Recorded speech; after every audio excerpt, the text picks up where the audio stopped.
Welcome to the Motherhood Alliance podcast, the podcast dedicated to empowering moms and families on their health and wellness journey. I'm Brittany Suttner. And I'm Andrea Rinkus. Together, we're here to explore holistic approaches that go beyond conventional medicine. Each week, we dive into topics that matter most to you. Everything from nutrition and mental health to alternative therapies and natural living. And whether you're a new mom navigating the early stages of parenthood or a seasoned pro looking for new ways to support your family's well-being, you're in the right place. Even better, all of our guests are local small business owners who you can actually talk to and work with. You can learn more about today's guest and connect with hundreds of other health and wellness professionals through our informative and easy-to-use directory at motherhoodalliance.com. Before we get started, keep in mind that this podcast is for informational and educational purposes only and is not a substitute for personal healthcare advice. Please consult your healthcare provider before making any changes based on the podcast content. Thank you for joining us on this journey. Are you ready to help your family thrive? Let's get started. Hi, we are Britt and Andrea from motherhoodalliance.com, and we are excited to welcome you to a 4-episode series with Dr. Mikhaila Riska. If her name sounds familiar, Dr. Mikhaila has been a well-known chiropractor in the Appleton area for almost 10 years now, and she's the owner of 920 Wellness Studio. But today, we're excited to introduce you to her new business, Fox Valley Functional Medicine, which just opened in April of 2025. At Fox Valley Functional Medicine, Dr. Mikhaila's goal is to help people get to the root causes of their health issues and not just manage symptoms. Her approach combines the best of functional, integrative, and conventional medicine to create truly personalized care plans that empower people to take charge of their well-being. Dr. Mikhaila is here today to share her insights on what true root cause healing looks like, why so many chronic issues are missed in conventional care, and how functional medicine can unlock the energy, clarity, and resilience we're all meant to have. Get ready, you're going to walk away from these conversations feeling inspired, informed, and ready to take your health into your own hands. Let's get started. Hey guys, welcome back to the Motherhood Alliance podcast. We are on episode 3 with Dr. Mikhaila. Welcome back. Thank you. In this episode, we're going to dive more into hormone health, which is a huge part of our overall health and wellness. And also, we're going to get into perimenopause, which I'm very interested in particular as well. So let's start off with the Dutch test. Let's talk about the different kinds of ways that you as a functional medicine provider can help men and women unpack their hormone-related issues. So what is the Dutch test? Because I'm sure some people have heard of it, some people haven't. And how is it different than other types of hormone tests? And are there other kinds of hormone tests that are similar to the Dutch test? Yeah, and I love that piece that you added, that men and women, right? Yes. Because so many people, I think, hormone testing is just for women. And it is really important for men to get their hormones checked too. Like a lot of men that are aging, their testosterone is really dropping rapidly. So it's awesome to see that there's opportunities for them to get their hormones checked. And just as equally as important of why do they have an estrogen dominance when they should have a testosterone dominance? Oh, yeah. Why is that happening? And what can we do to hopefully increase their T levels for sure? But yeah, the Dutch test is a hormone panel that we can run. There's different levels of it, if you will, depending on how deep we want to go with metabolites and seeing estrogen, progesterone, testosterone, cortisol levels. Cortisol is probably my favorite because I would say most moms that are chaos coordinators, including myself, have high cortisol. So it's just what are opportunities that we can really help decrease that, and also look at different reports on where is it at when you're waking, where is it at lunchtime, and decreasing at night. And maybe those reports are almost flipped, and how can we help their lifestyle and relationships, most importantly, sometimes change those levels. Absolutely. So when you give somebody a Dutch test, is it like a one-time blood draw, or is it like you kind of alluded to, is it where it's kind of like an all-day sort of thing? How is it actually collected? Done? Yeah, collected. Yeah, the Dutch test has a really good instruction, so we always give those to our patients too, but it does depend on where they're at in their cycling. So if they've got a shorter cycle versus a longer cycle, there's going to be collection times that are important too. So that's really specific depending on the patient. Or if a woman is not cycling anymore, there's going to be different collection times than somebody who's 18 and has a normal 28-day cycle. And I say that in parentheses, normal, right? Because a lot of people aren't. But usually it's closer to days, I believe, 19 to 21 that we're doing collection on. But again, that just depends. If somebody is every 23 days, that's going to be a lot different than somebody that isn't cycling and such too. But we get into those specifics depending on where they're at for their hormones and everything. And so like with cortisol, like you say, it's in the morning, it should be at a different level than it is at night. And so is it taken throughout the day then too? Yep. Yeah. Mm-hmm. And I find Yeah. cortisol just so interesting because it should wake you up in the morning. You should wake up at the same time, like 6:03 is every time I wake up every morning. And it's crazy. I don't even set an alarm anymore, which is awesome. But then it should slowly taper off at night because it shouldn't be kind of that boost of energy to get you up in the morning. But I see a lot of times women complaining like, oh, I'm waking up a lot of times throughout the night to pee. And people will generally think, well, maybe it's a pelvic floor issue. And it definitely could be. I'm not discouraging that. But sometimes it's actually a cortisol response that's waking you in the middle of the night. So again, it's just all about looking at it in different lenses, that like little things could be pointing to a hormone imbalance that sometimes might jump down a different rabbit hole, I guess. Yeah, for sure. I mean, there's a lot of different reasons or a lot of different indicators that someone would be taking a Dutch test for sure. What does it not touch on, like not explain or give you data on? Well, maybe just to ask it a different way. Yeah. When people think about hormones, they primarily think of stress hormones and sex hormones. Yeah. So is that basically what it's testing for?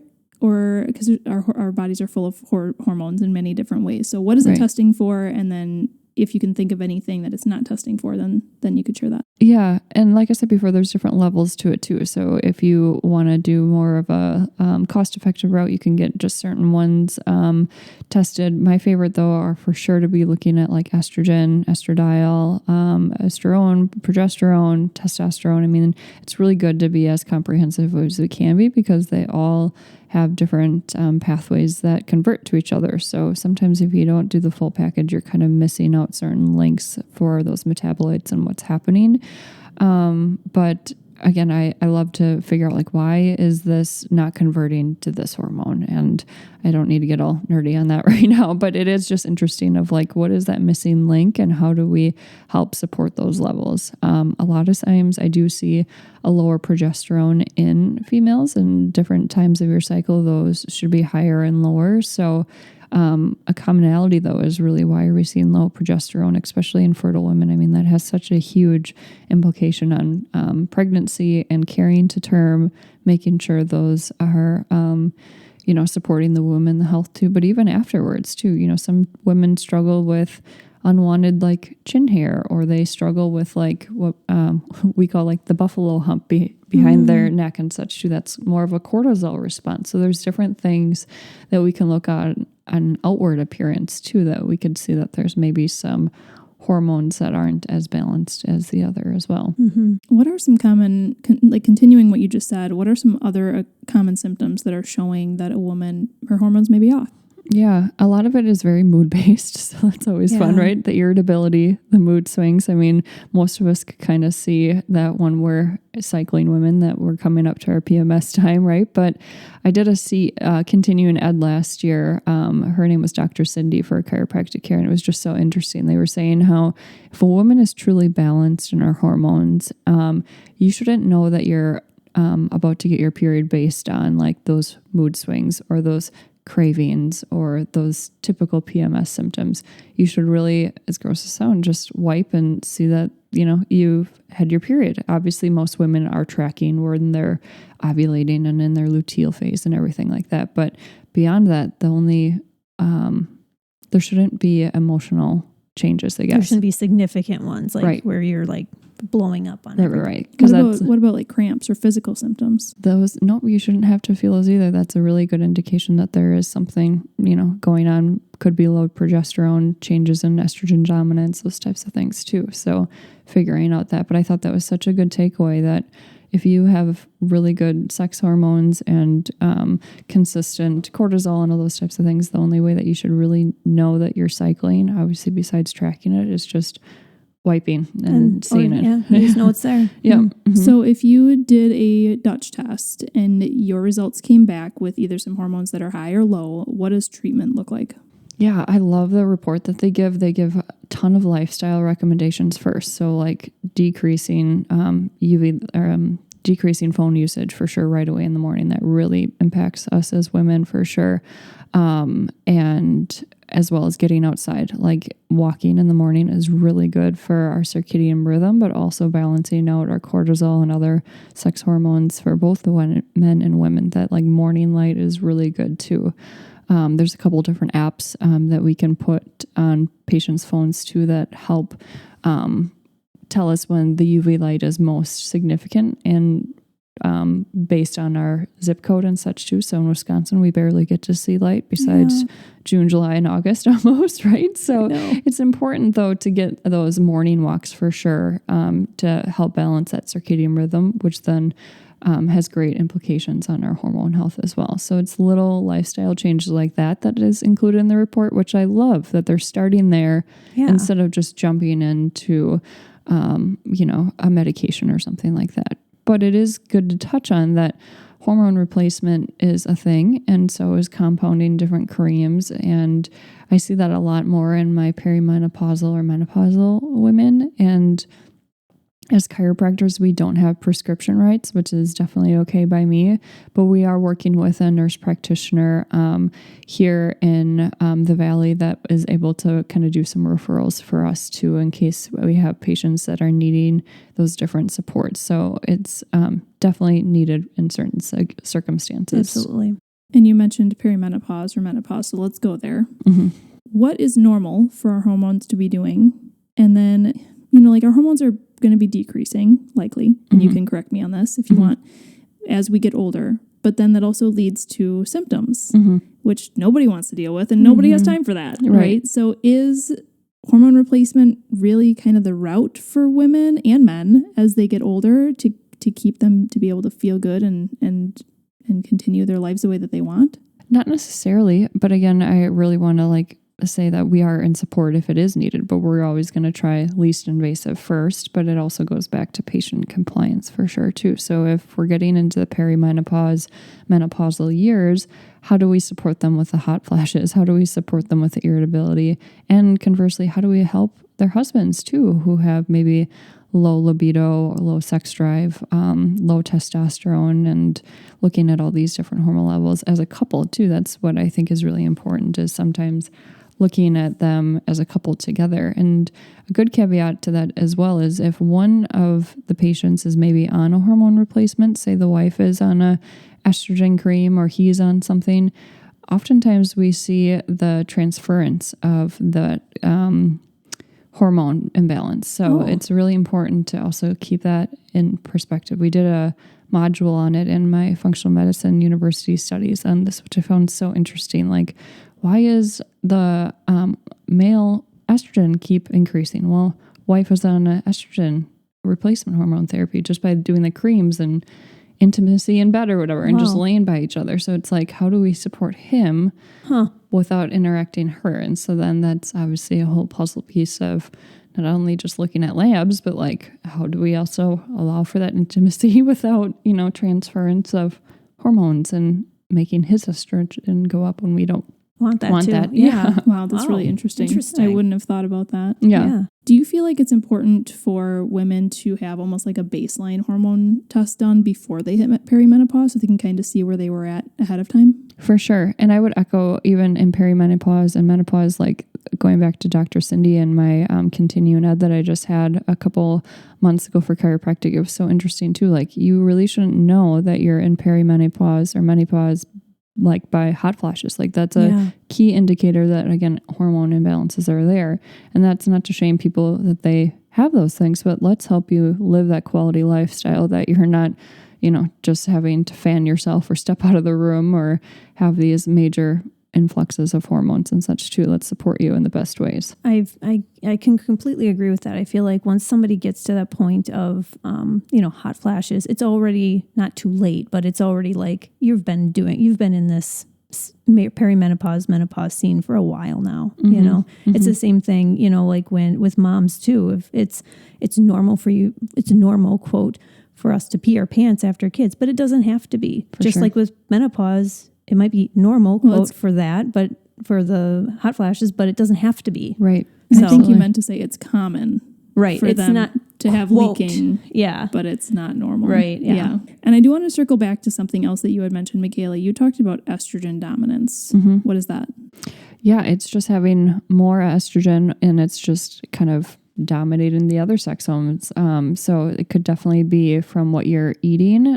Often that's coming from a histamine overload or a mast cell activation. Say that 10 times. But it just, usually that comes back to like an environmental or food-based opportunity there. So like, let's get back to eating the more organics, get rid of the pesticides, go for the grass-fed meats, and for women especially, eating a lot of that red meat. I know there are vegetarians and vegans out there too, so looking at theirs, and their pathway is different, but in general, eating that more red meat that's grass-fed, eating the good eggs in the morning and such too, and eating breakfast. I mean, that is just another rabbit hole. I talk to so many women that don't eat breakfast, and it's so sad to me because we need to eat breakfast as women, and there's a lot of people that want to intermittent fast. So I tell them too, intermittent fast at night, like stop eating at 2 p.m. or something like that. Right, yeah. But eat breakfast. I know I'm going down a rabbit hole. You asked me about estrogen dominance. Now we're talking about intermittent fast. That's a common FAQ. Yeah. So why do you say that? Why is it so important to eat breakfast right away? Because that really balances our hormones in the morning for women. Because oftentimes you see them rushing out the door, those chaos coordinators that we have to be, right? And it's important, but we're getting 3 kids dressed in the morning, out the door by 7:30, and we're eating or drinking a cold cup of coffee, and that's all we've got on an empty stomach. So it's super important to have that breakfast, take your time, slow chew, eat good foods in the morning. But that's really where we get our basis of balancing those hormones, especially in the morning. That's so important for us to have a good morning routine as women, for sure. And you've mentioned a couple of lifestyle opportunities that people could change, especially if their hormones came back a little bit out of whack. But what are some other tips that you have for just maintaining balanced and happy hormones in your everyday life? Yeah, I would really tell women first, look at what's in your beauty cabinet, look at what's in your household cleaners. I think a lot of people talk about this, but it really is good to look at those individual ingredients, like what's in your deodorant, that aluminum, those BPAs, those phthalates, those, unwanted hormone disruptors and endocrine disruptors. That really is the basis of a lot of things.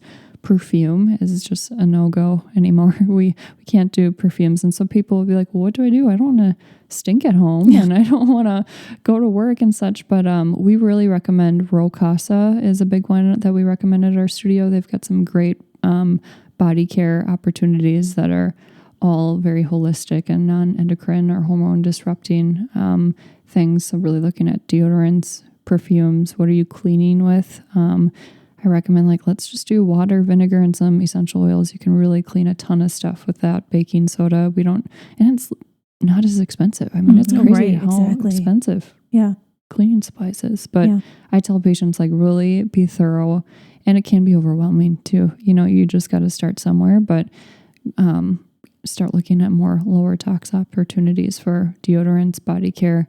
Not only for you, but your husband and your kiddos too, because it really affects everybody for sure. Well, and we've talked about this in other, episodes too. It's one step at a time. For sure. Right? It doesn't mean oh my gosh, I got to change everything right now. If you're a cheapskate like me, I'm not going to chuck everything. Maybe something maybe things that I know are really horrible, but I might use it up and then move on. For sure. Right? For sure. So it's just one step at a time. And we meet people on that journey too, because we just live in a toxic world, and it can almost be just as toxic to be an extreme purist as well. That's a whole nother rabbit hole you can go down to. You also just have to have balance, have that 80-20. You're not going to eat grass-fed beef and zucchini every night. Your kids are probably going to have mac and cheese while they're running to t-ball practice and whatnot. We try to be realistic with people's lifestyles, but also give them opportunities to maybe change and not overburden and overschedule themselves too. I love just tips that are easy to implement and are actually doable in our busy lives. So like Drea was saying, of just taking a look at one thing at a time, and as you throw something out, maybe replace it with something slightly better. And thank you for giving a brand recommendation too, because people don't have time for research. So it's like, if you as a professional have already done the research, that's just so much easier. Yeah. I do want to just ask one more question. We started out this episode talking about the Dutch test because I think that's what so many people have heard about in the past. What other types of hormone tests are there, and what are kind of the differences? Yeah, at our clinic, we're always going to be very cost effective. So Dutch test is a fantastic test. We run it. We love it. We have also been looking into ZRT labs, and those are really nice too, because we just keep the collection samples collection kits at our studio, and they've got a lot of different opportunities for like a dried blood spot test, or we can also do like a urine sample for those hormone tests. We can do finger prick, we can do saliva testing. So I really like ZRT labs because they're so compatible with people's lifestyles. Like, we'll just hand them the kit and they can do them in the comfort of their home too, because that's also sometimes uncomfortable, like peeing on a stick inside of a clinic or watching you collect your saliva in front of a clinician. Like, let's just do that at home too. So it's nice that we can offer different tests, and there are different price points on it too. So we really like to be cost effective for patients, because most of this is out of pocket. And speaking on that too, we do give super bills as well. So my chiropractic business does take insurance, but functional medicine does not. So if we want to do some of these hormone panels, sometimes we can get coverage for insurance, but we're not going to, we don't have those contracts for insurance for functional medicine. So we'll give a patient a super bill or that invoice, and they can do the legwork to try to get some reimbursement at that point. Well, you have options. For sure. You have options, which is great. So if somebody wants to get in contact with you, whether they have questions about exploring the different types of tests, or maybe they heard a couple of symptoms that they're having while we were discussing, and it raised a red flag for them and they just want to talk to you about it, what's the best way to contact you?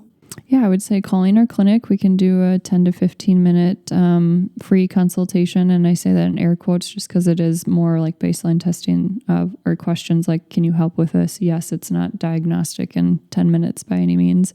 Or sending us an email would be great too. Perfect. Thank you, Dr. Mikhaila. Yes, thank you. We have one more episode coming up, you guys. This is going to be one for everybody. We're going to be talking about gut health, and the symptoms that can arise from your gut being off are just unbelievable, the list. I mean, if you're talking about brain fog, irritability, migraines, bloating, anything related to the way that you're pooping or not pooping, like constipation, acid reflux, fatigue, brittle nails, under eye circles, sugar cravings, like so many things can be related to our gut health. So we're going to be diving into that one in our 4th episode. If you enjoyed this episode, would you consider leaving a rating or review or sharing it directly with a friend who could benefit from the information? We know that you're a busy mom or caregiver, and our goal is to make your life easier by bringing tips and tricks directly from experts into your earbuds. By sharing this episode with someone you love, you can play a critical role in helping to make their life easier as well. We appreciate your time, and thank you for being a part of the Motherhood Alliance family.